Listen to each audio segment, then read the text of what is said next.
فأنا ناصح لإخواني بالصدع بالحق تبيض وجوههم. السكوت في مسألة الحزبية يضرها، فاصدع بما تؤمر وأعرض عن المشركين.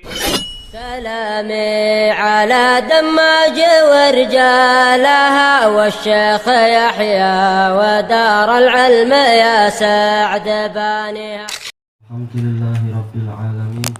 أشهد أن لا إله إلا الله وحده لا شريك له وأشهد أن محمدا عبده ورسوله. اللهم صل على محمد عبدك ورسولك وعلى آله وأصحابه أجمعين. أما بعد.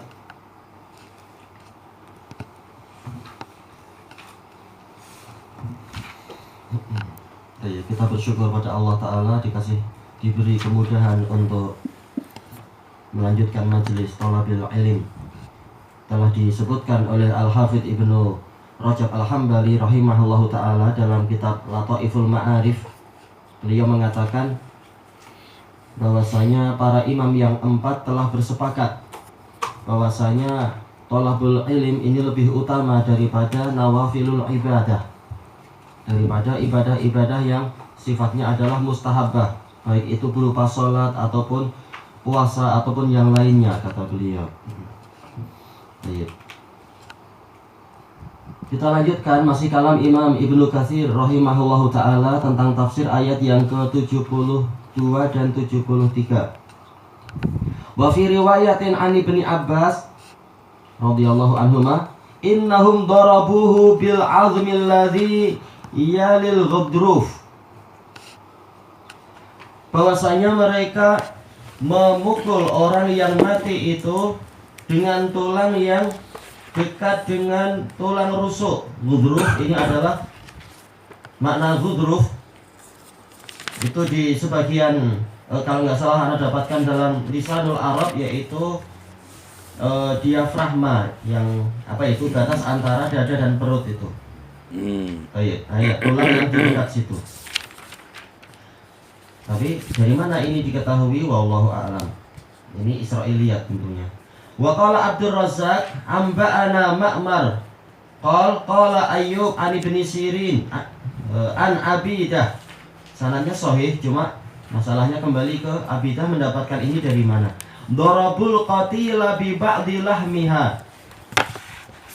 Mereka memukul orang yang terbunuh tersebut dengan sebagian dari daging lembu, bukan tulang tapi daging. Ini wallahu a'lam, semuanya tidak diketahui. Allah dan Rasulnya tidak menceritakan itu. Wa qala Ma'mar qala Qatadah fadarabuhu bilahmi fakhidhiha fa'ash. Qatadah mengatakan mereka memukulnya dengan daging paha binatang tersebut, daging paha dari lembu tersebut, lalu dia hidup lagi. Assalamualaikum. Faqal qatalani fulan. Lalu dia mengatakan si fulanlah yang membunuh saya.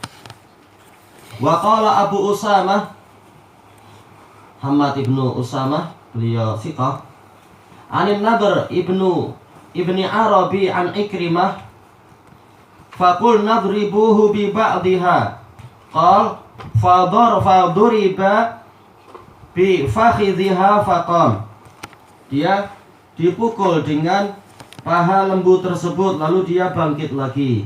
Faqal qatalani fulan. Lalu dia mengatakan yang membunuh saya adalah si fulan.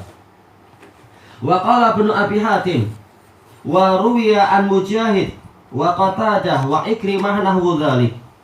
Diriwayatkan dari Mujahid, Qatadah dan Ikrimah yang seperti itu.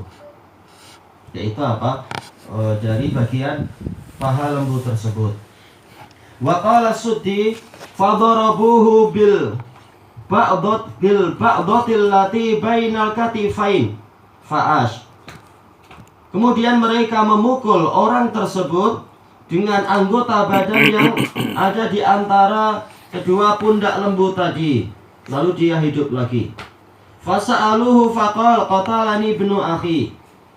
Mereka bertanya kepadanya tentang siapa yang membunuhnya. Dia menjawab, yang membunuh saya adalah anak dari saudara saya, yaitu keponakan, yaitu anak buah saya sendiri. Wa qala Abul Aliyah amarahum Musa alaihi salam an ya'khudhu 'azman min idhamiha. Abul Aliyah mengatakan Musa alaihi salam memerintahkan mereka untuk mengambil salah satu dari tulang belulang lembu tersebut. Fayadribu bihil qatil. Kemudian hendaknya mereka memukulkan tulang tersebut kepada orang yang terbunuh tadi. Fafa'alu, lalu mereka pun mengerjakannya. Faraja'a ilaihi ruhuh, maka ruhnya pun kembali kepadanya. Ini adalah takhsisul am, pengkhususan sesuatu yang umum. Yaitu apa? Secara umum orang yang ruhnya sudah keluar tidak akan balik lagi. Tapi ternyata Allah Ta'ala memberikan mukjizat kepada Nabi Musa yang seperti ini. Ini adalah kekhususan. Kekhususan untuk makhluk yang Allah Ta'ala kehendaki. Fasamma lahum qatilah. Lalu dia menyebutkan nama untuk mereka siapa yang membunuh dirinya. Summa ada mayitan kamakan. Lalu dia kembali menjadi orang mati seperti semula. Wa qala Abdurrahman bin Zaid bin Aslam fadarabuhu bi ba'di arabiha wa qil bilisaniha. Mereka memukulnya dengan sebagian dari Arab. Wallahu alam, apakah Arab itu bagian jantung atau yang lain? Anda belum baca karena Arab maksudnya adalah keinginan. Harus lihat memastikan apa ini bibak di Arab. Ada yang mengatakan dengan lidahnya, wakil bi ujubi zambiha zanabiha, yaitu apa, dengan tulang ekor dia. Qauluhu kadzalika yuhyillahul mauta. Kata dia, demikianlah Allah menghidupkan orang yang, yaitu Allah Ta'ala berfirman, demikianlah Allah menghidupkan orang yang mati. Fadarabuhu fayahya. Iya betul. Mereka memukulnya, kemudian dia pun hidup lagi. Wa nabbaha ta'ala ala qudratihi wa ihya'ihil mauta bima syahadu min amril qatil. Allah Ta'ala mengingatkan tentang kekuasaannya dan kemampuan dia untuk menghidupkan orang yang mati. Dengan apa itu? Dengan apa yang mereka saksikan berupa keadaan orang yang terbunuh itu, yaitu Allah mampu menghidupkan kembali mereka. Kadzalik, ini memang sebagaimana disebutkan oleh Syekhul Islam Ibnu Taimiyah dalam Majmu'ul Fatawa, ini adalah min maslakil qiyas, termasuk apa? Metode qiyas, lafaz kadzalik atau mislu dzalik dan yang seperti itu, pakai harfut tasbih, pakai yang semacam itu. Nah, ini adalah qiyas, yaitu sebagaimana Allah mampu untuk menghidupkan orang tadi, Allah juga mampu untuk menghidupkan banyak orang mati. Bukan hanya mayit wahid, tapi apa? Mauta. Makanya di sini Imam Ibnu Katsir mengatakan nabbaha, yaitu dalalatut tanbih. Ini bagian dari qiyas. Dalalatut tanbih ini istilah dari jumhur ulama. Kalau Imam Asy-Syafi'i istilahnya adalah qiyas aulawi.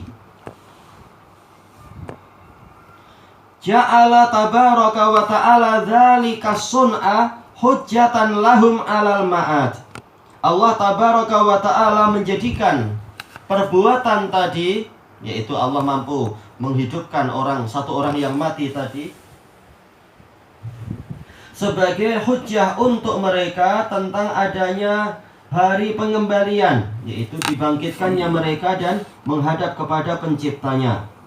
Wa fasilan maka bainahum minal khusumati wal fasad. Dan Allah jadikan perkara itu tadi, dihidupkannya orang yang mati tadi itu, sebagai pemutus perkara terhadap perselisihan dan kerusakan yang terjadi di antara mereka. Wallahu ta'ala qad dzakara fi hadhihi surah ma khalaqahu fi ihya'il mauta fi khamsati mawadhi'. Allah Ta'ala telah menyebutkan di dalam surat ini, dalam surat Al-Baqarah, sesuatu, yaitu bagaimana dia menghidupkan fi surati ma khalaqahu fi ihya'il mauta, yang dia ciptakan di dalam penghidupan orang yang mati. Fi hadhihi surah, di dalam surat ini. Makhluk yang dia, ini cara bacanya, kalau diciptakan yang lain sama ya. Fi hadhihi surah ma khalaqahu fi ihya'il mauta, betul sama. Iya sama. Cuma ini berarti ma di sini jelas dia maf'ul bih. Cuma ma khalaqah, apa yang dia ciptakan. Alam, kenapa di sini pakai pola ini? Intinya adalah dia menciptakan bagaimana dia menghidupkan orang-orang yang mati di 5 tempat. Jadi yang disebutkan oleh Imam Ibnu Utsaimin rahimahullahu taala di dalam syarah usulus salasah, bahwasanya ini ada di 5 tempat. Alhamdulillah Imam Ibnu Katsir juga menyebutkan itu lebih dulu. Ada di 5 tempat. Qal summa ba'atsnakum min ba'di mautikum. Di antaranya adalah ayat kemudian kami bangkitkan kalian setelah kematian kalian. Yaitu apa? Ketika mereka meminta untuk diperlihatkan Allah secara terang-terangan, lalu mereka pun disambar petir. Setelah itu Allah hidupkan lagi. Ini yang pertama. Yang kedua, wahadhil qissah, dan kisah ini yaitu cerita tentang lembu. Yang ketiga, wa qissatul ladzina kharaju min diyarihim wa hum ulufun hadaral maut, dan kisah orang-orang yang keluar dari negeri-negeri mereka dalam keadaan mereka itu ada ribuan orang karena takut mati. Kalau kisah yang pertama sekitar 70 orang, kisah yang kedua ini 1 orang, kisah yang ketiga beribu-ribu, tak tahu berapa jumlahnya. Kemudian yang keempat, wa qissatul ladzi marra ala qaryati wa hiya khawiyatun ala urushiha, kisah tentang orang yang melewati sebuah negeri atau boleh saja sebuah desa dalam keadaan dia telah rusak, dia telah khawiyah ala urushiha, yaitu atapnya telah runtuh menimpa tiang-tiangnya. Alal khilaf, ini negeri mana? Apakah maksudnya adalah negeri Palestina setelah dihancurkan oleh Bukhtansor atau yang lain? Penentuan namanya wallahu a'lam. Kemudian, dan ini 1 orang. Ada yang mengatakan dia adalah Nabi Uzair, ada yang mengatakan yang lainnya, wallahu a'lam. Kemudian yang kelima, wa qissatu Ibrahim wa tuyuril arba'ah, kisah Nabiullah Ibrahim alaihissalam dan 4 ekor burung. Yang lain semuanya manusia. Yang ini bukan hanya manusia ternyata yang dihidupkan. Burung pun Allah Ta'ala mampu. Sebagai isyarat nanti di hari kiamat memang bukan hanya manusia. Wa idzal wuhushu husyirat, dan apabila binatang-binatang liar, hewan-hewan liar juga dikumpulkan. Baik, ini adalah kesimpulan dari kejadian-kejadian yang Allah Ta'ala ceritakan terkait dengan masalah ini. Qal wa nabbaha ta'ala bi ihya'il ardi ba'da mautiha ala i'adatil ajsami ba'da sayruratiha. Bentar, kembali ke ard mungkin. Ba'da, harusnya apa? Ada wawunya ya, sayrurah. Kalau dicetakan yang lain ada wawunya enggak? Ada. Berarti cetakan ini ya kurang, sayrurah.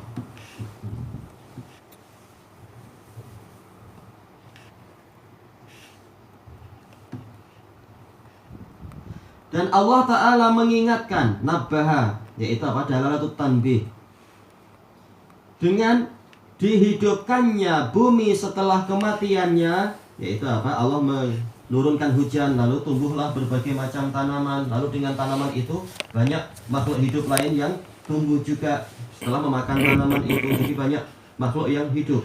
Buminya pun dinilai sebagai sesuatu yang hidup dengan adanya tanaman.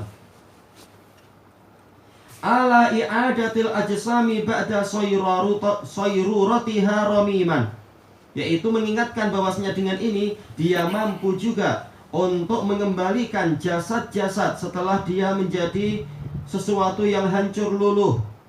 Ramim, yaitu apa? Sesuatu yang sudah sangat rebut. Baik. Ini adalah apa? Dalil yang lain lagi. Allah Ta'ala mampu. Sebagaimana Allah Ta'ala mampu menghidupkan bumi, Allah mampu pula menghidupkan manusia. Kama qala Abu Dawud At-Tayalisi. Disebutkan dalam catatan kaki, ini diriwayatkan oleh Abu Dawud At-Tayalisi. Fi isnadihi Waqi' ibnu Udas. Qala al-Hafidh fi Taqrib maqbul. Ya, karena sebagian ulama mengatakan dia majhul. Wa qala Adz-Dzahabi fil Mizan la yu'raf. Tidak dikenal. Tafarrada anhu Ya'la bin Atha.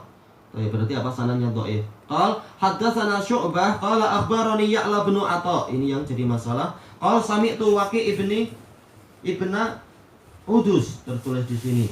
Yang lain membaca bahkan pakai apa? Hudas. Sebagian masyayikh enggak masalah. Yuhaddisu an Abi Razin al-Uqaili. Ini paman dia. Qultu ya Rasulullah kaifa yuhyillahul mauta? Saya mengatakan, wahai Rasulullah, bagaimana Allah menghidupkan orang mati? Qal ama mararta biwadin muhmalin summa mararta bihi khadiran. Hamzahnya hamzah istifhamiyah, maknanya adalah manafiyah. Apakah engkau tidak melewati sebuah lembah yang kosong, kemudian engkau melewati lagi dalam keadaan dia sudah hijau? Qala bala, dia mengatakan tentu. Qal kadzalikan nusyur, demikianlah Allah mengumpulkan para makhluk hidup nantinya. Au qal kadzalika yuhyillahul mauta, atau mengatakan demikianlah Allah menghidupkan orang-orang yang mati. Wa syahidu hadza qauluhu ta'ala, sisi pendalilan tentang masalah ini adalah firman Allah Ta'ala, wa ayatul lahumul ardul maitah, dan sebagai tanda kebesaran kami untuk mereka adalah bumi yang mati. Ahyainaha wa akhrajna minha habban faminhu ya'kulun. Kami menghidupkan bumi tersebut dan kami keluarkan darinya biji-bijian. Kemudian dari sebagian biji-bijian itu mereka makan, sebagian ditebarkan lagi, digunakan sebagai benih lagi. Wa ja'alna fiha jannatin min nakhili wa a'nab, dan kami jadikan di bumi itu kebun-kebun dari kurma dan anggur. Ini sekitar apa? Sekitar dzikru tamsil, bukan sebagai pembatasan. Sekitar contoh, ada kurma, ada juga anggur. Tapi kenapa yang disebutkan itu? Boleh jadi yang diajak bicara waktu itu memang apa? Khitab yang pertama adalah orang-orang Arab yang intinya di situ, Arab ataupun orang-orang Syam dan seterusnya. Dan boleh jadi ini sebagai perwakilan. Nakhil itu kembalinya kepada makanan asasi. A'nab yaitu anggur, yang kata Ibnul Qayyim dia itu adalah rajanya buah-buahan. Ini adalah sebagai perwakilan dari ma yutafakkahu bih, sesuatu yang digunakan untuk berlezat-lezat. Bercabang darinya contoh yang banyak. Wa fajjarna fiha minal uyun, dan kami pancarkan dari bumi tersebut mata air. Allah mengajak kita untuk membayangkan dan memikirkan serta mengambil pelajaran. Liyakulu min samarihi wa ma amilathu aydihim afala yashkurun, agar mereka memakan sebagian dari buah-buahnya dan dari apa yang dikerjakan oleh mereka sendiri. Amilathu aydihim yaitu apa? Mereka sendiri. Tidak harus dengan tangan. Bisa kalau apa? Bi aydihim, memang apa? Dengan tangan-tangan mereka. Maka kenapa mereka tidak bersyukur? Jadi semuanya adalah rezeki dari Allah Ta'ala, baik yang Allah tumbuhkan tanpa kerja keras mereka, ataupun yang Allah kurniakan melalui hasil kerja keras mereka. Semuanya adalah kurnia dari Allah. Dan itu semua ada peringatan dan pelajaran tentang dihidupkannya orang mati suatu saat nanti. Masalah ustudilla li madhabil imami Malik fi kauni qawli al-jarih fulanun qatalani lawasan bihadihil qissah. Ini dijadikan sebagai dalil untuk madhab Imam Malik, bahwasanya ucapan orang yang terluka dan dia mengatakan si fulanlah yang membunuh saya, luka dan luka yang parah yang istilahnya mendekati kematian itu sebagai lawas. Lawas ini adalah bayyinah dhaifah. Baik, sebagaimana disebutkan di kalau nggak salah dulu Anda dapatkan di Lisanul Arab dan lain-lain. Dan ini juga dibahas oleh Imam Ibnul Qayyim rahimahullahu taala di dalam kitab beliau At-Turuqul Hukmiyah tentang mazhab Imam Malik ini. Memang ini kuat dengan beberapa dalil, di antara dalil Quran yang ini dan yang lain adalah kisah orang Yahudi yang menculik anak gadis dari orang-orang Ansor, kemudian anak itu kepalanya dipecah dengan batu, jahat sekali. Lalu diambil mahkota yang dia miliki, mahkota perak. Nah, lalu Rasulullah SAW dan para sahabat menemukan gadis itu masih hidup tapi sudah ramat, yaitu yaitu sudah sakaratul maut. Lalu ditanya, siapa yang membunuhmu? Dia susah menjawab, maka ditanya, apakah si fulan? Dia tidak menjawab. Apakah si fulan sampai ketika disebutkan orang Yahudi yang di Madinah disebutkan namanya, lalu dia menganggukkan kepala. Maka orang ini ditangkap, lalu disuruh untuk mengaku, kemudian dia mengaku. Maka maka kepalanya juga diletakkan di antara dua batu, lalu dirempuhkan itu, dihukum dengan setimpal. Baik. Nah, ini dibahas oleh para fuqaha tentang masalah ini. Hukum asalnya kalau sekedar orang menuduh ini tidak diterima kecuali dengan bayyinah. Cuma dalam case yang seperti ini, sebagaimana disebutkan oleh para pensyarah, untuk orang yang sudah mendekati sakaratul maut dan dia sudah melihat tidak ada alasan dan tidak ada gunanya untuk cinta dunia, tidak ada gunanya lagi untuk dusta, dia sudah mau menghadap Allah, maka ucapan dia itu ucapan yang sangat kuat, dia tidak dusta. Cuma karena tidak ada bayyinah yang jelas, maka ini istilahnya adalah lawas, yaitu bayyinah yang dhaifah. Ada sisi kekuatan tapi tidak betul-betul kuat. Maka harus bagaimana? Orang yang tertuduh dia dituntut untuk sumpah. Berani tidak engkau untuk bersumpah bahwasanya engkau tidak membunuh? Kalau ternyata dia mengatakan sumpah saya tidak membunuh dia, nah ini tinggal lihat hakim ijtihadnya bagaimana. Kalau Imam Malik mengatakan sumpah tidak ada gunanya, karena sudah ada ucapan yang sangat kuat dari orang yang tidak mungkin dusta lagi pada masa seperti itu. Walaupun mazhab yang lain mengatakan mungkin dia tidak dusta, tapi mungkin pandangannya keliru. Mungkin dia dipukul dari belakang. Bagaimana dia tahu ini si fulan? Memang ini khilaf tentang masalah ini. Baik, mazhab jumhur juga kuat sekali. Boleh jadi orangnya jujur, tapi matanya keliru atau telinganya keliru ketika untuk mendeteksi siapa yang membunuh dia. Qali annal qatila lamma hayy, ini fi'il madhi ya, hayya. Karena orang yang terbunuh tadi dalam kisah tersebut, ketika dia hidup lagi, su'ila man qatalah, dia ditanya siapa yang membunuhmu? Faqal fulan qatalani, maka dia mengatakan si fulan membunuh saya. Fakana dzalika maqbulan min, maka yang demikian itu diterima dari dia. Nabi Musa menerima itu. Li'annahu la yukhbiru hina idzin illa bil haqq. Karena ketika itu, dalam situasi seperti itu, dia tidak mengabarkan kecuali kebenaran. Wala yuttaham, dan dia tidak tertuduh. Cuma memang pendalilan ini kuat sekali, didukung dari sisi Ini adalah mukjizat. Allah Ta'ala ingin menunjukkan tentang siapa pembunuh yang sebenar. Baik, maka tidak sama dengan kisah sehari-hari yang boleh jadi orang yang kita tanya itu dalam keadaan sakarat, dia jujur tapi dia sekedar salah lihat dan salah menyangka. Berbeda dengan kisah yang di dalam ayat Al-Baqarah ini. Ini Allah jadikan mukjizat, pasti betul. Tidak mungkin mukjizat itu mengalami kedustaan dan kekeliruan. Maka walaupun ini juga dalil yang kuat untuk Imam Malik, tapi ada sisi untuk dibantah oleh jumhur ulama.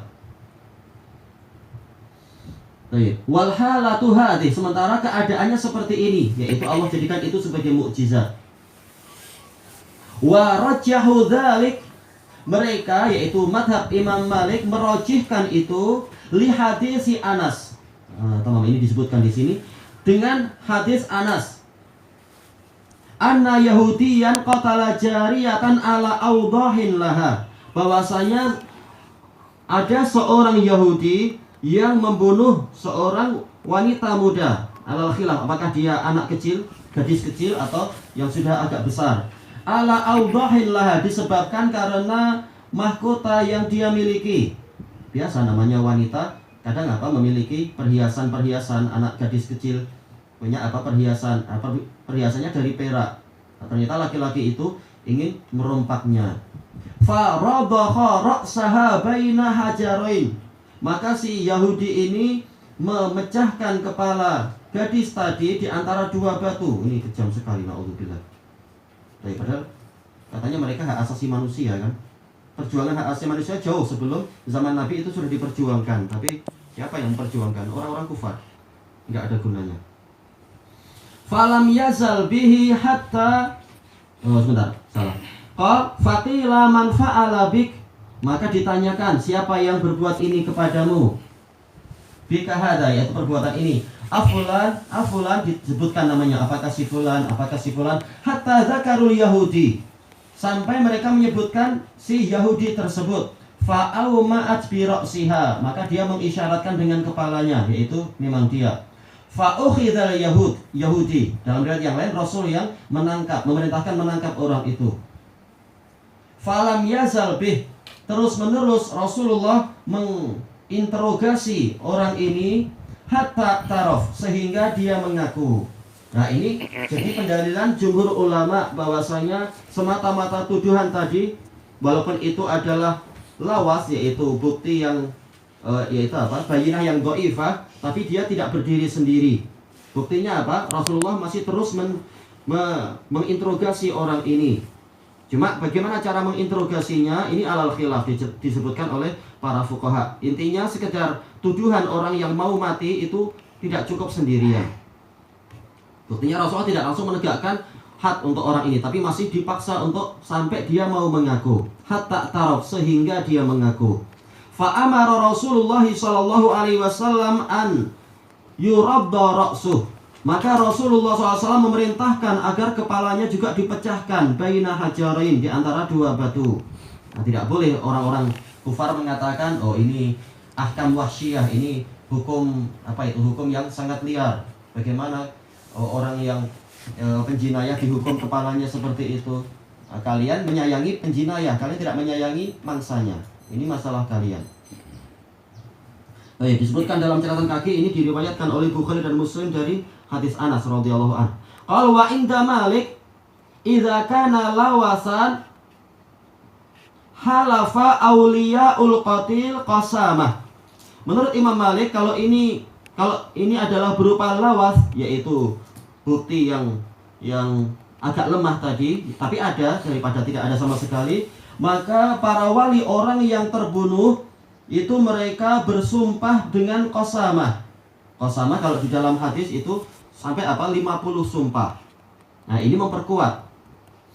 Baik, sudah ada tuduhan dari orang yang sakaratul maut dan ditambah dengan sumpahnya 50 orang wali orang yang mati bahwasanya memang si fulan itulah yang membunuh.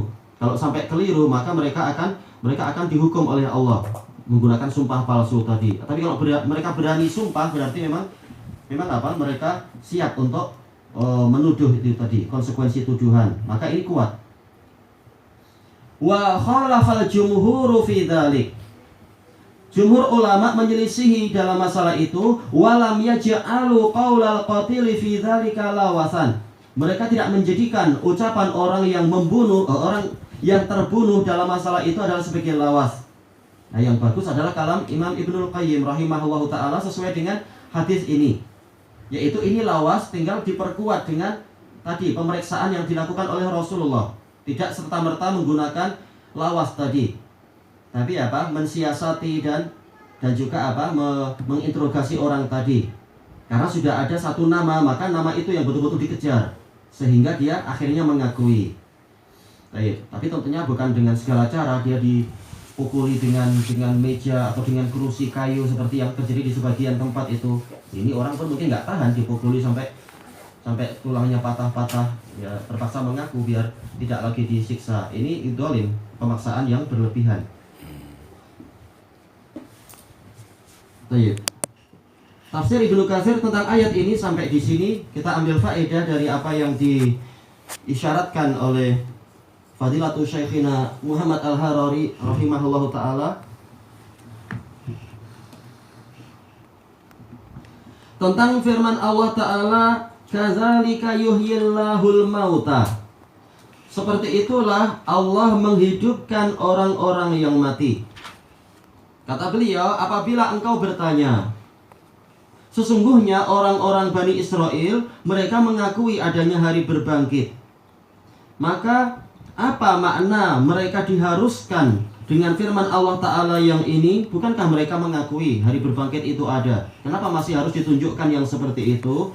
Kata beliau, mereka dulu mengakui adanya hari kiamat itu sekedar ucapan dan taklid saja, mengekor nenek moyang atau mengekor dari apa yang mereka dengar dari murid-murid boleh jadi ya itu apa muridnya Nabi Musa dan seterusnya barangkali, atau sekedar ikut Nabi Musa tanpa meyakini betul-betul, sekedar taklid saja. Kata beliau mungkin demikian. Maka kemudian Allah mengukuhkan ucapan dan ilmu mereka secara ayanan wa iqanan. Betul-betul mereka lihat langsung dan untuk mendatangkan keyakinan. Dan ini seperti ucapan Nabi Ibrahim alaihissalam, walakin liyatma'inna qalbi. Tentu saya yakin ya Allah, saya beriman, tetapi saya minta melihat langsung agar hati saya menjadi tentram. Jadi apa? Semula ilmu yakin, kemudian menjadi ainul yakin, tingkatan yang lebih tinggi lagi. Lalu bila kita mencapai hakul yakin, ya nanti di hari kiamat kita dihidupkan, oh ternyata betul, merasakan langsung dan melihat diri sendiri langsung. Nah itu hakul yakin. Ayo. Wa yurikum, dan Allah akan memperlihatkan kepada kalian. Siapa yang diajak bicara sekarang ini? Kata beliau maksudnya adalah orang-orang kafir yang mendustakan Nabi Muhammad SAW. Atau boleh jadi kembalinya ke orang-orang yang hadir di dalam kisah hidupnya orang yang mati tadi itu, yaitu di zaman Nabi Musa. Wa yurikum ayatihi, dan Allah akan memperlihatkan kepada kalian ayat-ayatnya.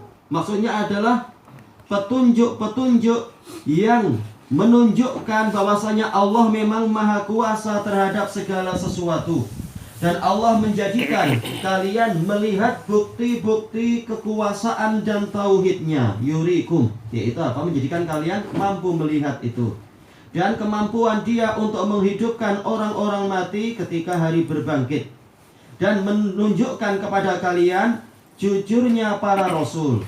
Kalau masalah ini benar, paling dalam masalah lain juga benar. Karena rasul tidak mungkin sebagiannya jujur, sebagiannya dusta. Kalau ini jujur, pasti yang berita-berita yang lain juga jujur. Berarti apa? Ini sebagai ilzam, sebagai konsekuensi yang wajib mereka terima, yaitu mereka harus membenarkan Rasul dalam segala kebenaran dan dalam segala keadaan. Tidak seperti yang dilakukan Bani Israel, percaya Nabi Musa dalam satu perkara, tetapi tidak percaya dalam perkara yang lain.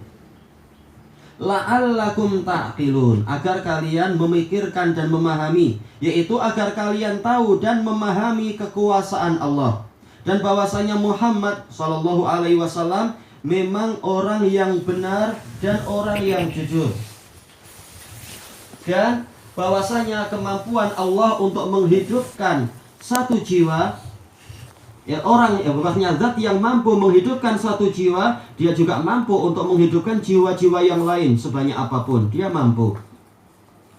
Karena kekuasaan Allah ini, Nabi telah menceritakan kekuasaan Allah ini tak terbatas. Maka sebagaimana satu mampu, yang lain juga Allah mampu. Maka hendaknya kalian membenarkan hari berbangkit setelah kematian. Dan kenapa Allah Ta'ala tidak menggunakan lafaz tatafakkarun misalkan, atau tafhamun, atau ta'lamun, walaupun maknanya ke situ, tapi kenapa menggunakan ta'qilun? Kata beliau, ini kembali dari al-aql. Makna asal dari akal adalah menghalangi diri dari hawa nafsu. Berarti ini memang isyarat kepada Bani Israel, seperti yang telah kita lewati selama ini. Mereka banyak mengikuti hawa nafsu dan berbuat jahat. Maka dengan ayat yang ini tujuannya adalah setelah kalian melihat kekuasaan Allah yang sebesar dan sehebat itu, Tujuannya adalah agar kalian menghalangi jiwa-jiwa kalian dari mengikuti hawa nafsunya. Dan sebaliknya, kalian menaati Allah di dalam perkara yang Dia perintahkan. Sekarang, masalah hikmah. Kenapa Allah Ta'ala melalui Nabi Musa alaihissalam mensyaratkan untuk mendatangkan bayinah tadi dan mencari siapa pembunuhnya itu dengan apa? Melalui penyembelihan lembu. Padahal Allah Ta'ala kekuasaannya itu sempurna. Dia mampu menghidupkan orang mati tanpa perantara apapun. Tanpa lembu pun mampu aja. Tahu-tahu apa? Langsung orangnya hidup. Tapi kenapa melewati lembu dan sebagainya? Karena banyak hikmah di sini. Hikmah yang pertama adalah mereka disuruh untuk taqarrub ilallahi ta'ala. Memang mereka disuruh untuk rajin mendekatkan diri kepada Allah. Yang kedua, untuk menjalankan kewajiban. Jadi jangan hanya menuntut, ya Allah datangkan bayinah, datangkan ini. Engkau kalian juga harus menjalankan apa yang Allah wajibkan. Baik. Kemudian yang ketiga, hikmahnya itu diambil dari kisah Israiliyat, yaitu apa? Memberikan manfaat untuk anak yatim. Kalau itu betul bahwasanya yang memiliki lembu itu adalah anak yatim. Dengan apa? Perniagaan yang menguntungkan. Sama saja apakah dia anak yatim ataupun orang yang besar ataupun wanita tua, karena kisahnya memang apa? Beraneka ragam. Tapi semuanya kembali ke satu perkara, yaitu orang-orang Bani Israel untuk mendapatkan lembu yang sangat langka tadi mereka membeli dengan harga tinggi. Berarti sekarang apa? Manfaatnya kembali kepada pemilik lembu tadi agar mendapatkan perniagaan yang menguntungkan. Dan memang boleh orang berniaga mencari untung sebanyak-banyaknya, itu boleh. Yang penting apa? Kata para ulama, harus tetap disertai dengan rahmah, yaitu belas kasihan kepada orang yang membeli. Tapi kenapa sekarang dipersulit? Karena sejak awal Bani Israel mempersulit diri sendiri, maka Allah pun mempersulit. Sekalian mereka terpaksa harus membayar dengan ganti rugi yang sangat besar. Baik. Kemudian hikmah yang lain, yaitu sebagai peringatan akan besarnya berkah ketawakalan kepada Allah Ta'ala. Ini tentunya apa? Kembalinya ke kisah Israiliyat, bahwasanya si pemilik lembu selama ini dia fakir, tidak punya apa-apa. Dan juga apa? Ketika ada orang menawar lembunya dengan cara apa itu, dia harus membangunkan ayahnya, maka dia mengatakan, saya tidak mau membangunkan ayah saya. Anda walaupun harganya semakin Anda kurangi, saya tidak peduli. Walaupun Anda tidak mau beli pun saya tidak kisah. Yang penting ayah saya jangan sampai saya bangunkan di masa dia sedang tidur. Nah, dia tawakal, tahu-tahu ada orang lain yang membeli dengan harga berlipat-lipat lebih mahal. Nah, ini adalah berkah dari ketawakalan.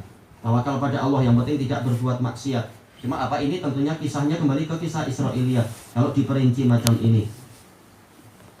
Baik. Dan juga apa? Sebagai peringatan akan manfaat birrul walidain. Berbakti pada orang tua, walaupun nampak di satu perniagaan kita tidak jadi mendapatkan keuntungan, ternyata setelah itu dapat keuntungan berlipat-lipat. Cuma ini perincian seperti ini dari Israiliyat tentunya.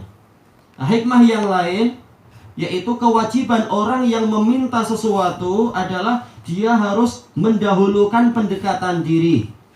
Baik, makanya Nabi Muhammad SAW mengajarkan sebelum kita doa, kita perlu apa? Mendekatkan diri dengan apa? Berwudu, kemudian menghadap ke kiblat, kemudian mengangkat tangan sambil apa? Menunjukkan kekurangan-kekurangan diri, kemudian istighfar, kemudian bertasbih, bertahmid dan seterusnya, dan juga bersolawat. Nah, baru kita memohon ini dan itu. Jadi sebelum minta perlu apa? Melakukan pendekatan diri. Baik. Adapun yang berikutnya ini sekitar apa? Pembahasan kisah Israiliyat diperdalam sedikit. Ilahuna wallahu a'lam.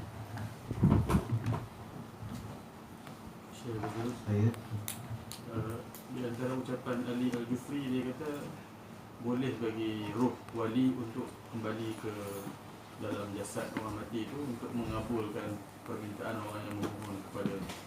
Dan penyokong-penyokong dia ada yang berdalilkan dengan kisah yang seperti ini, mengatakan benda itu tak mustahil berlaku, kembalinya roh kepada jasad untuk memperkenankan hajat kepada yang memohon. Baik, Ali Al-Jufri dia sebagian ulama sudah, bahkan apa sebagian ulama Saudi sudah mengatakan dia adalah minas syayatin. Karena apa? Karena dia betul-betul ingin dijadikan sebagai tauhid, dan kisah tentang dia banyak sekali, dan dia banyak sekali menentang Al-Quran. Baik, masalah tidak mustahil bagi kekuatan Allah Ta'ala, memang tidak mustahil untuk mengembalikan ruh orang yang mati bila mana Allah Ta'ala kehendaki. Sebagaimana di dalam kisah ini. Kisah ini terkait dengan ketidakmustahilan di sisi Allah Ta'ala. Adapun praktiknya untuk umat Muhammad SAW, kalau tidak ada dalil yang menunjukkan itu, maka tidak boleh kita kemudian mengklaim seperti itu, bahwasanya wali akan kembali, terutama di malam Jumat atau apa kata sebagian orang itu. Memang Allah Ta'ala menetapkan itu dengan mukjizat untuk Nabi Musa. Nah, sekarang mana Allah tetapkan untuk para wali Allah dari kalangan umat ini ataupun yang lain dan sebagainya? Mana dalilnya? Tidak ada. Kalau dalil khusus tidak ada, maka kembali kepada dalil yang umum, yang mana Allah Ta'ala telah berfirman, wa mi waraihim barzakhun ila yaumi yub'atsun. Dan di belakang mereka ada dinding pembatas sampai hari mereka dibangkitkan. Yaitu mereka tidak akan dikabulkan ucapan mereka, Rabbirji'un la'alli a'malu shalihan fima tarak.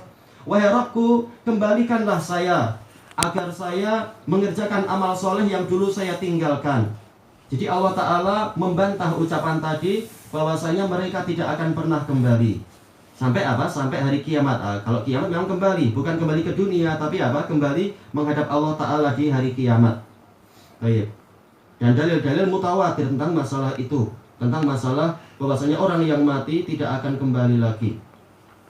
Baik. Dan seterusnya kisah banyak sekali. Adapun kalau ucapan dia untuk Allah Ta'ala, untuk wali tadi mengabulkan doa dan seterusnya, memang ini mereka ingin jadi tauhid, ingin jadi dimintai, ingin jadi Rabbul Alamin, ingin jadi Ilahul Awwalin wal Akhirin dan seterusnya.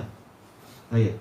Tapi yang betul adalah hanya Allah Ta'ala yang mengabulkan doa. Amma yujibul muttarra idza da'ahu wa yakshifus su'a wa yaj'alukum khulafa'al ard. A ilahu ma'allah qalilan ma tadhakkarun. Dan atau siapakah yang mengabulkan doa orang-orang yang sedang tertimpa malapetaka atau tertimpa kecemasan apabila dia berdoa kepadanya, dan dia menghilangkan malapetaka tadi, dan dia menjadikan kalian sebagai pengganti-pengganti di bumi? Jawabannya tidak ada kecuali Allah. Maka konsekuensinya, ailahum ma'allah, apakah ada sesembahan bersama Allah? Jawabannya tidak ada. Maka kenapa kalian, konsekuensinya kenapa kalian justru menyembah yang lain? Nah, ini yang orang-orang sufi lebih parah lagi. Kenapa kalian ingin dijadikan sebagai sesembahan? Na'udzubillah. Baik. Maka Allah Ta'ala berfirman di akhir ayat tadi, qalilan ma tadhakkarun. Sedikit sekali kalian menyadari masalah ini. Kenapa tidak sadar? Karena mereka memang dipalingkan dari nas-nas Al-Quran kepada nas-nas para yang dianggap sebagai wali tadi, orang-orang yang dianggap sebagai wali. Maka mereka tidak paham Quran, padahal ayatnya jelas. Wallahu a'lam.